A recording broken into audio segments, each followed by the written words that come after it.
네, 오늘은 여름 사역 보고 예배로 드리고 있습니다. 오늘 많은 또 선생님들이 이렇게 나오셔서 함께 예배하고 있는데요. 우리가 하나님의 은혜를 통해서 2024년도 여름 사역을 잘 마치게 된 것에 너무너무 감사를 드립니다. 먼저 교회학교의 여름 사역을 위해서 기도로 함께 해주시고 또 물질로도 후원해 주시고 아낌없이 격려와 사랑을 보내주신 일신교회 모든 믿음의 선배님들께 참 감사드립니다. 하나님의 특별한 사랑과 또 다음 세대를 사랑하는 우리 성도님들 덕분에 영아부에서부터 젊은이부에까지 이르기까지 몸과 마음 안전하고 즐겁고 행복하게 여름 사역을 마칠 수 있었습니다. 앞으로도 일신교회 다음 세대들을 위해서 끊임없는 관심과 격려 부탁드립니다. 목회데이터 연구소라는 곳에서 2023년도 국민 종교 분포 및 현황에 대해 설문조사를 한 결과가 있었는데 그 리포트는 개신교를 포함한 우리나라 종교 전반에 관해서 몇 가지 중대한 시사점을 던져주고 있습니다. 먼저 2022년에 실시했었던 종교 인구조사의 결과를 보면 지금 보여주실 텐데 우리나라에서 종교를 가진 사람의 비율, 종교가 있는 사람, 기독교가 아니라요. 그냥 종교가 있는 사람의 비율이 37%, 그리고 무종교인 비율은 63%로 나타나는데 한국인의 종교인 비율이 30%대로 떨어진 것, 이것은 2022년이 처음이었다고 합니다. 이 조사를 시작한 1998년 이후에 약 20년간 종교인의 비율은 무종교인의 비율보다 항상 앞섰었는데 2017년을 처음으로 무종교인의 비율이 종교인의 비율을 앞서기 시작했고 이후 꾸준히 격차가 벌어지고 있는 현실입니다. 한 가지 리포트 자료를 더 보겠습니다. 이것은 최근 6년간의 교회 출석자의 연령대 비중을 살펴본 것인데 2017년 각각 17%, 20, 30대의 비율은 2023년에 보면 절반 이하로 떨어진 반면에 60대 이상의 비율은 30%에서 52%로 크게 증가한 것을 보여주고 있습니다. 이 데이터들을 통해서 우리가 알 수 있는 정보들이 굉장히 많이 있겠지만 이 데이터들의 공통점은 점점 한국 사회, 특별히 젊은 청년과 청장년층의 이 탈종교화가 굉장히 빠르게 진행이 되고 있다라는 사실을 우리는 깨달을 수가 있습니다. 이러한 현상이 나타나는 가장 큰 이유가 과연 무엇일까요? 교회를 습관적으로 다니기만 했지 예수님이 누구인지를 진정으로 제대로 알지 못했기 때문에 교회가 예수님에 대해서 제대로 알려주지 못했기 때문에 결국 기독교를 떠나게 된 것이 아니겠습니까? 만약 그들이 예수님이 우리의 유일한 구원자이심을 진정으로 깨달았다면 기독교를 떠나서 무종교로 돌아서지 않았을 것이고 20대와 30대에서 자꾸 교회를 이탈하는 이러한 현상이 나타나지 않았을 것입니다. 그래서 어려서부터 아이들에게 예수님이 누구인지를 바르게 제대로 가르치기 위해서 올해 영아부와 유치부, 유초등부에 이르기까지 요한복음의 이야기를 바탕으로 예수님과 함께 살아가요 라는 주제로 여름 성경학교를 진행했습니다. 요한복음에는 예수님이 자신의 정체성에 대해서 직접 나는 누구다 라는 그러한 이야기들을 7가지의 선포가 등장하는데 요한복음의 저자인 요한은 예수님의 7개의 자기 선언을 통해서 우리들에게 예수님이 누구이신지를 잘 이야기해 줍니다.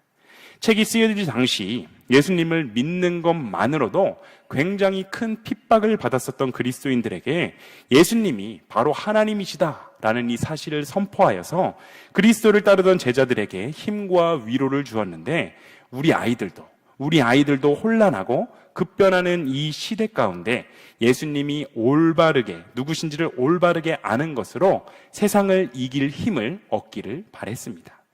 이번 성경학교를 통해 우리 아이들은 요한복음에 나오는 7개의 자기 선언 중에서 4가지의 예수님의 선언에 대해서 배웠습니다. 아이들이 배운 말씀을 통해 오늘 이 자리에 계신 우리 모두도 동일한 은혜를 누릴 수 있게 되셨으면 좋겠습니다. 먼저는 생명의 떡이신 예수님입니다. 요한복음 6장 35절의 말씀을 우리가 함께 읽어보겠습니다. 함께 읽습니다. 예수께서 이르시되 나는 생명의 떡이니 내게 오는 자는 결코 줄이지 아니할 터이요 나를 믿는 자는 영원히 목마르지 아니하리라. 아멘. 예수님의 오병이어의 기적을 통해 많은 사람들이 예수님을 따랐는데 그들은 예수님을 구원자, 유일한 메시아로 믿었기 때문이 아니라 그저 자신들의 배를 부르게 해줄 뿐으로 생각했기 때문에 예수님을 열심히 따랐습니다.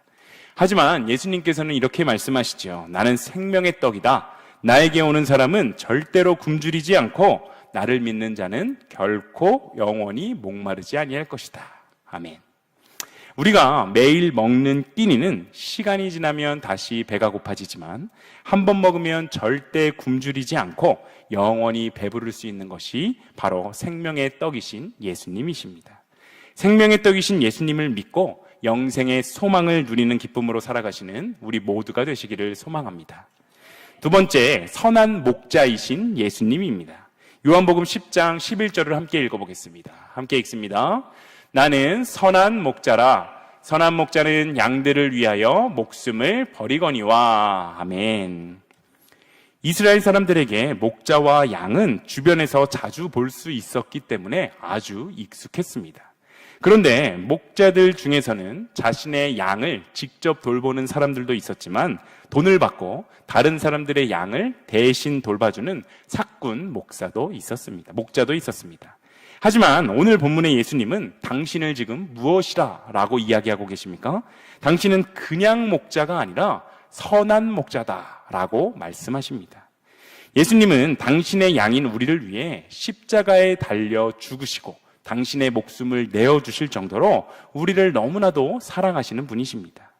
이 예수님께서는 오늘도 우리를 부르고 계신데 어떤 순간에도 우리는 다른 목소리가 아니라 선한 목자이신 예수님의 음성을 듣고 따라야 합니다. 선한 목자이신 예수님의 목소리를 듣고 예수님과 친밀한 관계를 맺으며 살아가는 우리 모두가 되시기를 소망합니다. 세 번째, 세상의 빛이신 예수님입니다. 요한복음 8장 12절을 함께 읽어보겠습니다. 함께 읽습니다. 예수께서 또 말씀하여 이르시되 나는 세상의 빛이니 나를 따르는 자는 어둠에 다니지 아니하고 생명의 빛을 얻으리라. 아멘.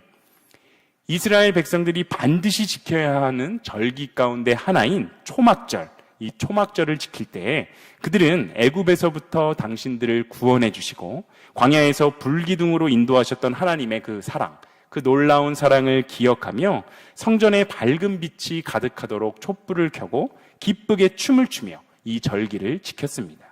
초막절 직후 예수님께서는 이스라엘 백성들에게 나는 세상의 빛이다 라고 말씀하셨는데 하나님이 불기둥의 빛으로 이스라엘 백성들을 광야에서 인도하시고 그들의 생명을 지켜주셨던 것처럼 예수님은 그분을 따르는 사람들을 어둠에 다니지 않도록 인도해 주시고 생명의 빛을 얻게 하시는 분이십니다. 죄로 인해 어두운 세상을 살아갈 수밖에 없는 우리들이지만 예수님만 믿고 따른다면 생명의 빛을 얻고 빛에 속한 사람으로 살아갈 수 있습니다.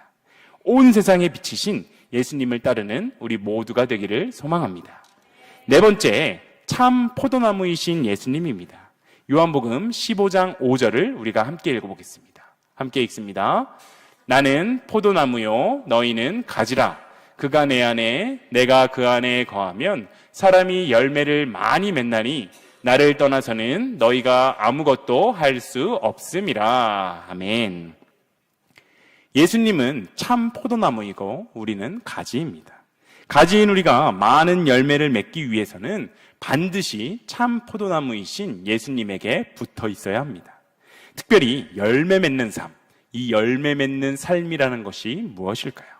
그것은 하나님이 기뻐하시는 삶, 바로 그러한 삶을 살아내는 것입니다. 하나님이 기뻐하시는 삶은 하나님을 사랑하고 이웃을 사랑하는 삶, 바로 이것인데 바로 이러한 삶을 살아낼 때 사람들은 우리가 맺은 열매를 통해 우리가 예수님의 제자다라는 것을 알게 될 것입니다.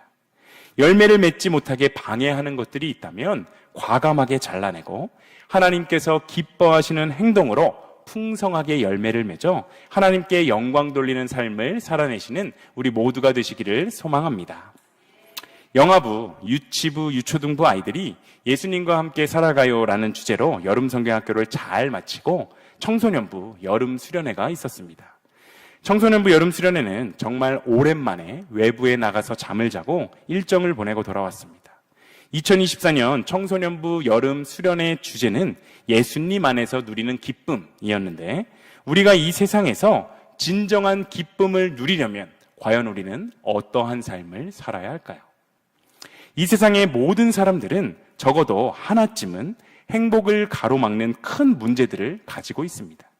경제적인 문제, 또 관계적인 문제, 건강의 문제 등 우리는 우리가 가지고 있는 문제들 중에 딱 하나만이라도, 단 하나만이라도 시원하게 해결이 될 수 있다면 행복하고 기쁠 것이다 라고 생각을 하는데, 과연 그럴까요? 아니요, 그렇지 않습니다. 행여 우리가 큰 문제 하나를 용케 해결한다고 할지라도 얼마 기쁨을 누릴 새도 없이 다른 문제가 재빨리 그 자리에 들어서게 될 것이고, 그 뒤로도 끊임없이 삶의 어려운 문제들은 지속이 될 것입니다. 그렇다면 이 굴레를 벗어나는 방법은 과연 무엇입니까? 빌립보서 4장 4절은 이렇게 이야기합니다. 우리가 함께 읽어보겠습니다. 주 안에서 항상 기뻐하라. 내가 다시 말하노니 기뻐하라. 아멘. 기쁨을 누리기 위한 방법은 너무나 아이러니하게도 일단 기뻐하는 것입니다. 기쁨에는 어려움을 이기게 하는 엄청난 능력이 있기 때문에 모든 잘못된 일 때문에 절망할 것이 아니라 그 안에서 기쁨의 제목, 감사의 제목을 찾아서 우리가 기뻐할 수 없는 상황에도 감사하고 기뻐하며 나아갈 때 우리의 어려움들은 더 이상 어려움이 아니게 될 것입니다. 우리는 문제만 없으면 행복할 것이라고 우리는 확신하며 살아가지만 문제 없는 삶은 그 누구에게도 없습니다. 알고 보면 기쁨과 행복은 문제가 있고 없고와는 아무런 상관이 없고, 그보다 문제를 대하는 우리의 태도가 모든 차이를 만들어낸다는 것을 우리는 깨달아야 합니다. 하나님은 우리가 정말로 기뻐하기를 원하시는 분이신데, 우리는 빌립보서 4장 4절의 말씀처럼 주 안에서 항상 기뻐하라 라는 말씀을 듣는 순간 항상이라는 단어에 걸려서 맥이 빠질 때가 너무나도 많지 않습니까? 그러나 우리가 주목해야 하는 것은 이 항상이라는 단어가 아니라 그 앞에 있는 주 안에서라는 말입니다. 기뻐하는 것은 오직 주 안에서 하라는 것이지 우리 스스로의 힘으로 기뻐하라는 것이 아닙니다. 오직 하나님 안에서 우리는 영원한 기쁨을 누릴 수 있다는 사실을 기억해야 합니다. 우리의 힘으로 기뻐하는 것이 아닙니다. 주 안에서 항상 기뻐하는 것, 우리의 힘이 아니라 주님 안에서 하나님이 부어주시는 큰 축복과 은혜를 통해 주님 안에서 항상 기뻐할 수 있는 우리 모두가 되시기를 소망합니다. 마지막 단체 사진 하나 띄워주시겠어요? 네, 단체 사진입니다. 한국교회 다음 세대가 어렵다라고 하는 말들이 너무나도 많습니다. 여러분, 하지만 우리 일신교회의 다음 세대를 바라볼 때 하나님의 놀랍고도 크신 사랑을 느낍니다. 하나님은 우리 일신교회의 다음 세대 아이들을 통해서 이 세상을, 온 세계를 변화시킬 준비를 하고 계십니다. 특별히 성경학교 기간 동안 영어부에는 2명, 유치부에는 5명, 또 유초등부에 2명의 새로운 친구들이 우리 교회에 와서 즐거운 시간을 보내고 갔습니다. 그 중에 4명의 친구가 등록을 하였는데 앞으로도 계속 관계를 유지하며 교회에 잘 정착할 수 있도록 기도해 주시기 바랍니다. 2024년 교회학교 여름 사역은 비록 끝이 났지만 우리들의 예배는 끝나지 않았습니다. 일신교회 다음 세대들이 마음껏 하나님을 예배하며 하나님의 비전을 이루어 나갈 수 있도록 계속 큰 관심과 기도로 함께해 주시기 바랍니다.